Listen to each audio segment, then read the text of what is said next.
Kalau di wilayah Pantura, PGMI Aitar Bidutolab ini yang pertama. Wah, hebat Luar sekali ya Pak biasa. ya, luar biasa. Iya, yang pertama. Baru kemudian berikutnya muncul di Gresik itu ada satu lagi. Jadi Pantura, PGMI Aitar Bidutolab yang pertama.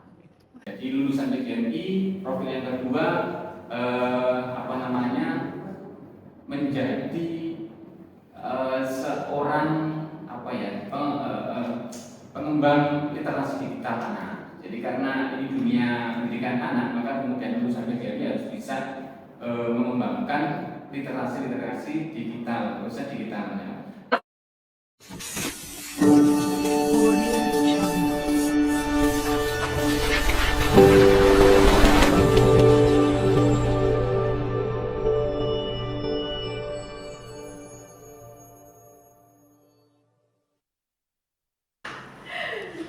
Halo, selamat siang. Assalamualaikum warahmatullahi wabarakatuh. Sahabat-sahabat mahasiswa Yaitaba, kembali lagi di podcast Yaitaba. Dan kali ini saya, Nur Hayati Uma, sebagai host di siang hari ini. Dan tentunya akan mengusung tema tentang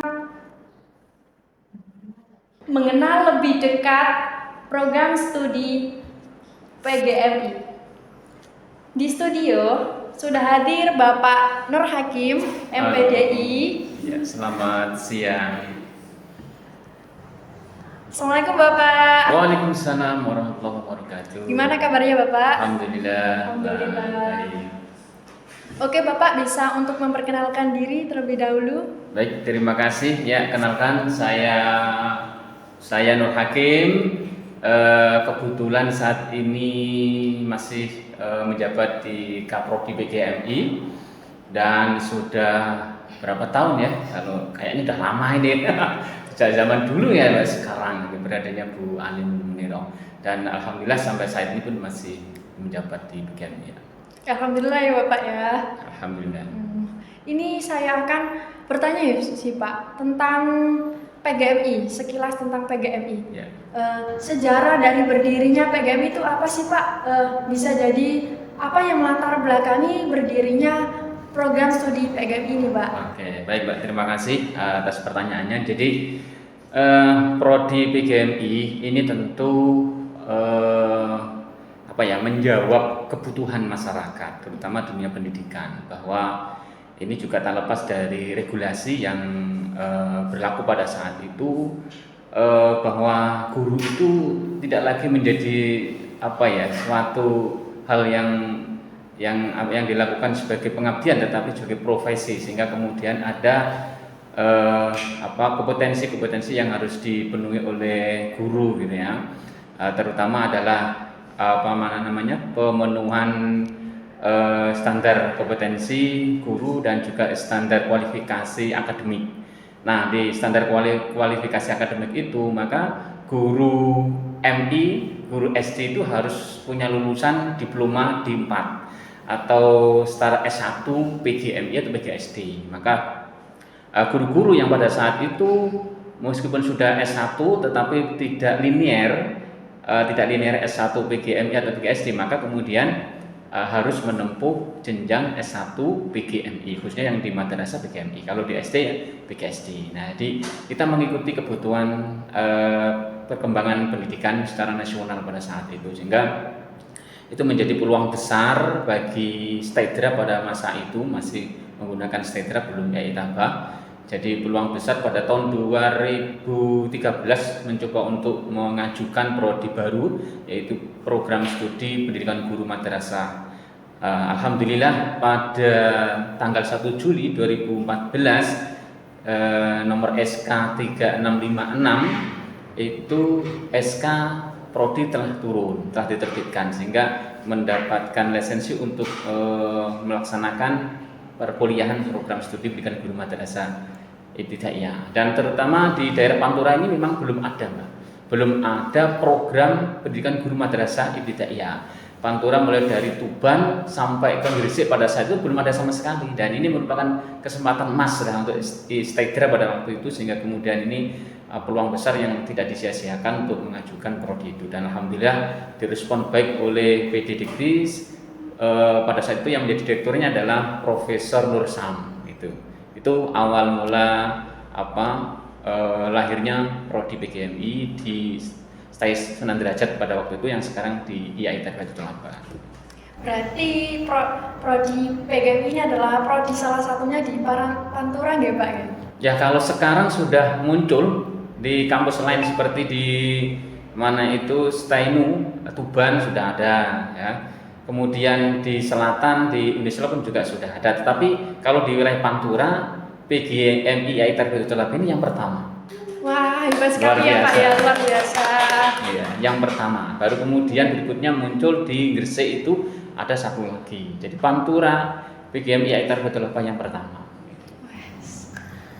Kalau dari profil lulusan PGMI itu menjadi apa saja sih Pak? Baik, profil lulusan PGMI yang pertama adalah menjadi guru profesional di tingkat dasar. Jadi bagaimana yang memenuhi kompetensi guru tadi, jadi tidak hanya sekedar guru tapi benar-benar yang profesional dalam proses pembelajarannya, kompetensi akademiknya, kemudian kompetensi sosialnya, dan juga kompetensi profesional itu harus terpenuhi. Nah, yang kedua adalah kalau mengacu pada profil lulusan di kurikulum Merdeka, ini kami tambahkan. Jadi lulusan PGMI profil yang kedua menjadi seorang pengembang literasi digital anak. Jadi karena ini dunia pendidikan anak, maka kemudian lulusan PGMI harus bisa mengembangkan literasi digital, khususnya digitalnya. Kalau misalkan digital, era sekarang ini kan era teknologi, maka kemudian harus mengikuti digitalisasi. Jadi literasi yang dikembangkan oleh PGMI, lulusannya harus bisa itu membuat literasi yang digunakan di madrasah dalam bentuk digitalisasi. Selain itu, lulusan PGMI IAI Tarbiyatul Thalabah harus bisa menjadi penggerak di bidang seni. Nah, makanya di perkuliahan PGMI kami itu ada mata kuliah khusus namanya mata kuliah seni pertunjukan, dan itu juga kami tambahkan seni rupa, sehingga dunia anak itu ada di sana, ada di PGMI IAI Tarbiyatul Thalabah. Berarti ada tari-tarinya dong Pak? Ada. Jadi ini biasanya dibutuhkan Pak. Jadi ketika lulus MI itu, lulusan PGMI itu ketika dia diangkat menjadi guru di MI, dia harus punya kompetensi itu dalam bidang tidak hanya mengajar saja, tapi punya kompetensi lain seperti tadi mengembangkan literasi, kemudian mampu membina anak-anak khususnya di bidang seni. Biasanya kalau mau imtihan atau perpisahan itu biasanya kan ada pertunjukan untuk anak-anak, sehingga lulusan PGMI Tarbiyatul Thalabah harus mampu menjadi pembina dalam bidang seni. Gitu. Berarti dari mahasiswa PGMI itu sangat lihai dalam menari ya Pak ya? Ya. Jadi kami bekali semua apa yang dibutuhkan di madrasah ibtidaiyah, baik seninya, olahraganya pun kami beri Pak. Karena di PGMI itu kan menjadi guru kelas. Ketika menjadi guru kelas, dia harus menguasai di segala bidang. Nah, terutama di tematik. Ya, tematik itu ada IPA, IPS, ada bahasa Inggris, matematika, kemudian seni budaya dan seterusnya, itu harus dikuasai oleh mahasiswa kami. Sehingga ketika mengajar dia sudah siap, kan jadi guru kelas begitu. Nah, selain itu juga dia punya kompetensi dalam bidang agama. Walaupun lulusan MI harus mampu di bidang agama, apalagi basicnya adalah agama Islam. Maka rumpun PAI harus dikuasai. Di perkuliahan kami beri materi PAI, kami beri, begitu juga di pembelajarannya kami beri, sehingga ketika di lembaga pendidikan dia mengabdi, maka mampu untuk mengajar materi-materi PAI dan juga melaksanakan pembelajaran PAI. Nah, inilah yang menjadi kelebihan antara PGMI dengan PGSD.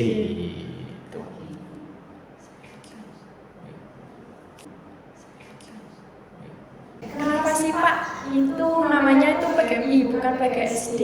Ya, gini Pak, karena IAI Tarbiyatul Thalabah itu kan di bawah naungan Kemenak atau diktis ya, bukan dikti ya, diktis, pendidikan tinggi Islam ya. Sehingga kemudian yang nomenklaturnya yang muncul adalah PGMI, bukan PGSD. PGSD itu sebenarnya yang embrionya, yang pertama lahir itu PGSD, itu di Kemenristek Dikti, PGSD namanya. Jadi kalau di Kemenristek Dikti itu sudah dibuka nomenklatur PGSD, kemungkinan ini nggak akan lama di Kementerian Agama pun di Diktis itu pun juga akan mengikuti. Sehingga kemudian setelah PGSD dibuka, kemudian bagaimana dengan di madrasah ibtidaiyah guru-gurunya ini? Apakah harus mengikuti sebagaimana yang ada di Kemendikbud atau tidak? Nah, ternyata betul. Jadi apa yang ada di MI regulasinya terus mengikuti apa yang ada di Kemendikbud. Akhirnya kemudian PGMI atau MI harus punya guru yang memiliki kualifikasi lulusan PGMI. Sehingga ini makanya kami di prodi PGMI menyediakan prodi PGMI itu khusus untuk guru-guru yang akan mengajar di MI. Terus gini Pak, kalau semisal dari lulusan PGMI apakah bisa untuk terjun ke sekolah SD Pak? Bisa, sangat bisa. Dan justru menurut pengakuan dari kepala sekolah SD dan ini lulusan PGMI ini lebih diuntungkan karena secara pembiayaan lebih murah. Kenapa? Ternyata guru MI itu bisa mengajar PAI juga, sehingga efisiensi dana. Tapi kalau PGSD lulusan SD dia hanya bisa mengajar umum saja, PAI-nya nggak bisa. Nah otomatis kalau nggak bisa harus mengundang guru PAI, biaya lagi. Nah ini keuntungannya. Jadi guru PGMI itu lebih luas kalau di PGSD, lebih punya banyak bekal yang dibawa. Multi talent Pak. Iya, jadi punya banyak kelebihan lah dibanding dari yang lulusan PGSD secara finansial maupun secara kompetensi. Wah berarti PGMI adalah prodi yang sangat wow gitu Pak ya. Keren sekali ini ya. Makanya gini Pak, sekarang itu ada regulasi baru terkait dengan prodi PGMI. Nah, di kebijakan pemerintah terkait dengan nomenklatur bahwa yang ada penyetaraan dengan PGSD ini yang diharapkan kan harus mendaftar ulang di Kemenristek Dikti. Nah, tetapi kalau kami di prodi PGMI Aitarmati Tolaba ini membaca pasar bahwa pasar di sekitar kita ini banyak madrasahnya dibanding sekolah dasarnya. Sekolah dasar di sekitar Paciran, Bondong, kemudian Solopuro, arah ke timur ke Gresik itu sudah banyak yang di merger, gitu ya. Karena siswanya sangat sedikit, semakin minim. Nah, kalau kemudian ini kita ikuti, kita ambil yang PGSD, lalu bagaimana dengan nasib guru-guru kita yang sudah punya sertifikat PGMI, yang sudah kuliah di PGMI? Maka kami membaca peluang pasar itu saya rasa lebih punya potensi, maka kami berusaha untuk mempertahankan PGMI dan ini menjadi ikon gitu ya, yang perlu dipertahankan di lingkungan perguruan tinggi khususnya prodi PGMI. Tapi memang betul ya Pak, kalau di desa saya itu lebih condong ke MI Pak ketimbang SD. Oh jelas.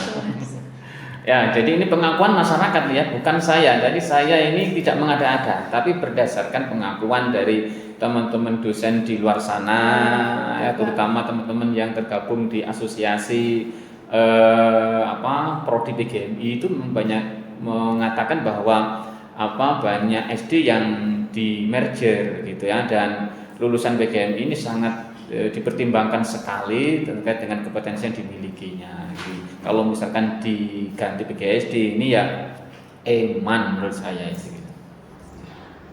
Terus gini ya Pak ya, ciri khas dari prodi PGMI itu apa saja sih Pak selain menari? Jadi PGSD ini tentu akan berbeda dengan PAI ya. Kalau PAI itu lebih fokus pada pendidikan agamanya.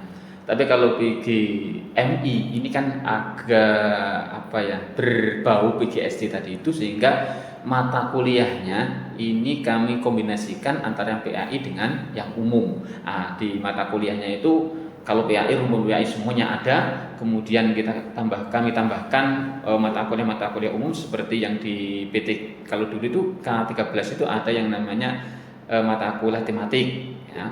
Walaupun sekarang di kurikulum Merdeka itu sudah berubah, tematik sudah diganti, tapi kemudian diganti yang namanya IPAS ya, IPAS. Kemudian ada olahraganya karena memang di sana juga dibutuhkan olahraga, kemudian ada seninya, kemudian ada budayanya. Jadi mata kuliah yang kaitannya dengan pelajaran yang ada di madrasah itu kami cakup. Jadi ada di mata kuliah Prodi PGMI. Seperti itu ya Pak ya. Oke, yang terakhir pesan apa yang Bapak ingin sampaikan untuk mahasiswa-mahasiswa lainnya? Oke, ini kalau pertama untuk calon mahasiswa ya, kalau calon mahasiswa bagi saya kalau misalkan ada adik yang kepingin kuliah dan untuk menunjang profesi kedepannya, kalau sudah jelas ingin menjadi guru di Madrasah Ibtidaiyah maka akan lebih baik kuliah di Prodi Pendidikan Guru Madrasah Ibtidaiyah IAI Tarbiyatut Tholabah. Itu kalau prospek kedepannya sudah jelas gitu. Nah, kemudian juga harus mempertimbangkan jika kuliah itu sama-sama swasta gitu ya, sama swasta. Saya rasa kalau dari Pantura IAI Tabah ini sudah berbau negeri lah. Nah, IAI Tabah ini ya sudah berbau negeri. Jadi tidak perlu jauh-jauh. Karena gini, kalau kita kuliah di jauh belum tentu juga ketika pulang itu nanti juga akan sukses dan berhasil. Tapi kalau kita sejak awal sudah kuliah di dekat rumah kita sambil bekerja terus gitu ya, kalau merintis sejak dini itu kemudian kita ngabdi di madrasah, siapa tahu kemudian setelah lulus kita sudah mapan dan diterima di sekolah itu tanpa daftar atau mengajukan pendaftaran di lembaga itu. Jadi saya rasa akan lebih tepat kalau nggak perlu jauh-jauh, cukup di IAI Tarbiyatut Tholabah. Ya, ada pantun Mbak dari saya. Apa tuh Pak? Ya, pagi-pagi pergi ke sawah. Cakep. Sambil membawa cangkul terbuat dari baja. Cakep. Kalau adik-adik ingin kuliah di IAI Tarbiyatut Tholabah aja.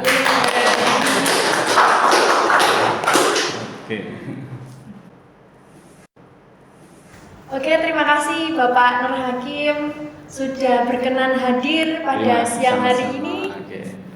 Terus, untuk teman-teman yang ingin kuliah, jangan bingung untuk kuliah di IAI Tabah. IAI Tabah, kuliah berkah. Dari saya sebagai host mengucapkan terima kasih. Assalamualaikum warahmatullahi wabarakatuh. Waalaikumsalam warahmatullahi wabarakatuh.